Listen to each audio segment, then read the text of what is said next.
everyone, welcome to Cookie Crumb Fun. I'm Claire. Today we're going to be talking about our homeschool.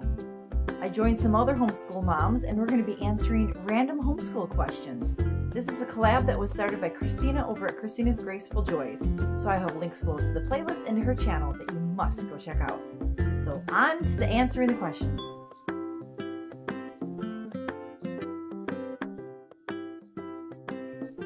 In today's video, we're going to just be answering some questions, some random questions about our homeschool.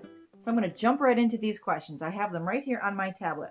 And question number 1 is, do your children have gym or phys ed? Okay, we don't have a gym class. My children are active. When we lived in New York, we were a lot of homeschoolers in our church, so we had a gym class every Friday. And when we were able to go, we went. Presently here in California, we do not have a group of homeschoolers. We have a large family, and my children are very active. And so at lunchtime, you would say that they have gym class technically every single day because they go outside, they ride their bikes, they play basketball. We have a basketball hoop. We have one in the garage, one of those electronic ones. They have one out that you put out by the curb. They are active. We have a trampoline. Every single day, unless it's raining, they're outside playing. So no, we don't have a gym class, but my children, they have their own gym class that is just what they need. All right, question number 2, what about socialization? This is one of the questions that everybody is always asking. It's always a non-homeschooler that is asking a homeschooler, well, aren't you worried about your children being socialized? No, I'm not. I am not worried about it at all because most families that homeschool are involved in either a co-op or they are involved in their church somehow, and their kids are around other children. There are children in the neighborhoods that they play with. Right now where we live, there are children in the neighborhood that my children do play with. We have friends in another church that are some boys that my boys get to play with on occasion. We'll have park meetups when we go to visit their church and whatnot. And they have socialization at church. Our church is small. We started our church. So there aren't, I want to say this right. My children do all the work in our church. They are the ushers. They are the greeters. They are the set up and tear down crew. They visit with the other people, the other adults in our church. They're the only kids in our church too. So they socialize with the other adults. I'm not worried about their socialization at all because my kids hang out with adults every Sunday. They're hanging out with kids just about every day in the neighborhood. So there is no fear that my children are not socialized. They go out in public. They go to the store. They buy their own things. If they go to Dollar Tree, they can make change, all that stuff. They figure things out. I am not worried about that at all. And I don't understand why people are so worried that homeschoolers aren't socialized. They must think that they're stuck inside all day, all the time, even after school. I don't get it. I really don't. But I'm just going to end there because it drives me crazy. And I'm sure it drives other homeschoolers crazy about socialization. Next question, number 3 is, do your children miss public school if they've ever attended? My children have never attended public school, so there is nothing to miss. Do they enjoy homeschooling? Yes, they do. They've never complained that they don't like it.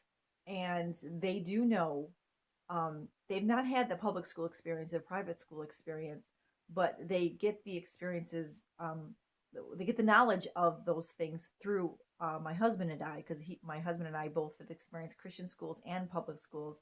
So we're able to share with them how blessed they are to be able to have school the way that they have it at home with their parents. So yes, they do enjoy it. Number 5, how long do you plan on homeschooling? I plan on homeschooling for eternity until my 5-year-old graduates and is finished with school. There are no schools near us to even send them to. Public school is not an option for our family, and there are no Christian schools that we would approve of to send our children to. So it's going to be for the next 12 years because she just started kindergarten, 13 years, right? We still have to finish this year.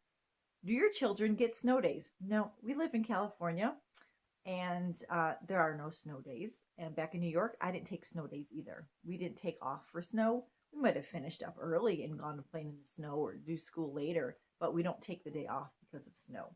Or even if there was no school, like if the school district didn't have, had a snow day, we still had school. All right, number 7, do they get sick days? Yes, they do.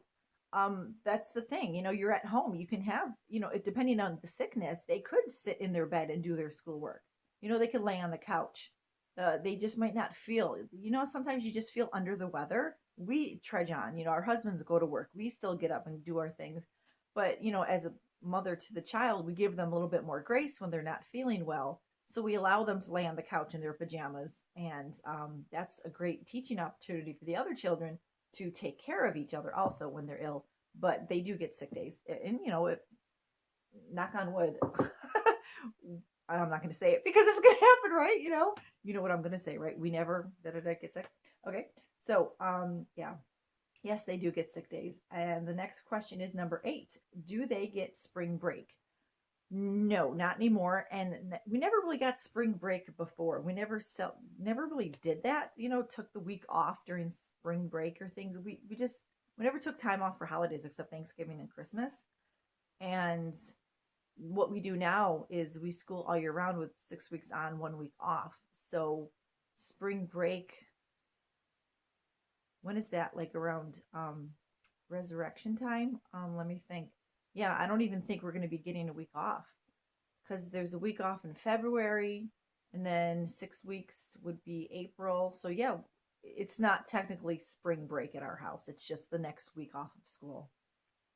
And then next question is number 9. Do you school year round or take the summer off? Oh, I just said that. We used to take the summer off because I always had plans of just taking a short break and then starting up. But I enjoyed the break too much. So I'm like, if I enjoy it, I know my kids are enjoying it. So we always end up taking the summers off, even though I had plans of not to. But this last year, we started 6 weeks on, 1 week off. So we do plan on homeschooling all year round. And back in New York, schooling in the wintertime was like, we couldn't take, the winter off because it was freezing cold outside. And then in the summertime, you could take off because you can go outside and play from being, stuck in the house all winter. Well, here in California, we're never stuck in the house. Even on the cooler days, they can still go outside and play. Even on the rainy days, my children, never downpours really much here, but they still go outside and play in the rain. Get your raincoats on, your umbrellas, it's fine. And so they, by doing the 6 weeks on, 1 week off, we're able to homeschool is what I'm learning, how hot it is in the summer. And there's really only 2 seasons here. We have summer and we have fall. We don't have winter or spring. And there's no winter because there's no snow here. But it does get chilly. It just doesn't get cold like it does on the East Coast. So by homeschool, the last 3 summers, I think it is, we've figured out that we need to just school through the summer because it's too hot to go outside. So we're inside, we might as well be doing our schoolwork. So it's this year-round school is working out so much better than it did back in other climates. So let's see. The next one is number 10. Do you grade their work? Their tests, we do. They do PACEs for 2 subjects, English and math. And so we grade their tests and they grade their self-tests. So yes, we grade their work and they get rewards for hundreds and whatnot. But for spelling, I do grade. I don't really give a percentage in spelling. We do grade, and it is the PACEs, as I mentioned, and the other subjects would be history. I don't really grade history. I do keep I keep the records of the tests and the quizzes that they take. And then so that, when I have to, answer for that to the state, I have all that. But it's just personal records. To my kids, oh, don't get me started on grades, okay? I can go off on that one. That's one of those things that I was just talking last night about this. But anyway, I'm rambling on this one. So they get their English and math scored and graded. We do grade it for spelling. Science, we just switched curriculums for science. We started into the one that we were planning on doing, so we finally do that. So once we get a groove in that one, and figure out the tests and stuff, we'll be grading that. And history, yes, they take a quiz every week. And then at the end of like their semester, what they say is a semester, then there is, quarter actually, there is the test. So yeah, they are. Let's see. Do you test them? Test them. Oh, you mean like those state standardized tests? Only what's required of the state of California. All right. What is your favorite subject to teach? Oh, I love this question. History. Right now, it is history. I teach my children all together at once because we found a curriculum called The Mystery of History, and I highly recommend it to anybody who needs a history curriculum. It is Bible based. It starts at the beginning of creation when God created the world, and it goes all through, the first volume goes through the resurrection of Christ, and she intertwines the Bible and what's going on in the rest of the world in this history. And I could talk about it every day forever. Just like Trim Healthy Mama. I could talk about Trim Healthy Mama forever. I could talk about this history now forever. I love it so much. But I'm not going to talk about it right now because I need to move on. I love it. If you need a new history, go check it out. The Mystery of History. All right. So what question was that? Was your favorite subject to teach? 13. What is your least favorite subject? Oh, it's always been math. Yeah, but it could be a tie with English. There are people whose brains are great at math and great at English. When I was younger, I could do okay. But now I'm so thankful for the English and math dictionaries that I bought off Amazon. And they've been very helpful in being able to explain to my older boys the different terms in math. So it really is those two subjects. All right, what homeschool planner do you like? All right, right now, the homeschool planner I won. I'll have a link above, or not a link above, but a video above to it and below because I won it over at Lindsay's channel, Mama Shmooze Reviews, and I just love that planner so much. It is a plan in place or my plan in place, one of those things. I forgot what it's called, but you can personalize it and they print it out. And they have all these options that you can do dates, you can do your own personalized calendar, you can put your kids' names or subject names, all sorts of stuff. I have a walkthrough of that video that you'll see the link above or below to it. And I recommend this one if you need a personalized homeschool planner that is meant just for homeschooling. I know there's all sorts of planners out. There's, the Webster's pages, there's the recollections, there's the happy planners, there's all sorts of different planners. You just find the one that works for you. But that one, I mean, you could just use notebook paper. That's what I was trying to use. But this one is just so wonderful. I love it. And let's see, this is the last question. What is your favorite book on homeschooling? Well, to be honest with you, I really don't have books on homeschooling. I don't really read books on homeschooling. I really need to. There are a bunch out there that have been recommended to homeschoolers that when you're starting and things. And I know there was a video that I recommended a homeschool video on, but that's when I read that one probably 10 years ago at least. And there are so many out there. And if you know of one that you suggest me to read, I mean, I've been homeschooling for 13 years now. I'm not an expert, but I can always use a refresher's course and reminders, like press that reset button. Realize that, what we're doing is not wrong. We're not making bad choices. Sometimes we second guess ourselves and we think we're making a bad choice. Sometimes we read these books and it just gives us a little boost in our confidence that we're doing it right.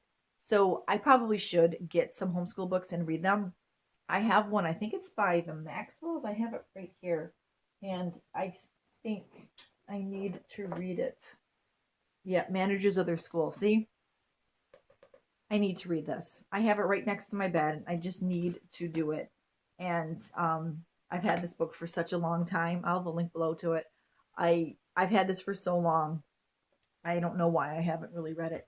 So those are the questions. I would love for you to check out the other channels on the playlist below for this collab and go check out Christina's channel. She is a mom of a large family and they homeschool. And she has great baking tips, homeschool tips, large family tips. And she's very encouraging and a wonderful, loving mom. And I consider her a friend. We're getting to know each other through Facebook and through YouTube. It's been nice getting to know other YouTubers, other people. And so go check out her channel. So I will see you next time with a brand new video. Be a blessing.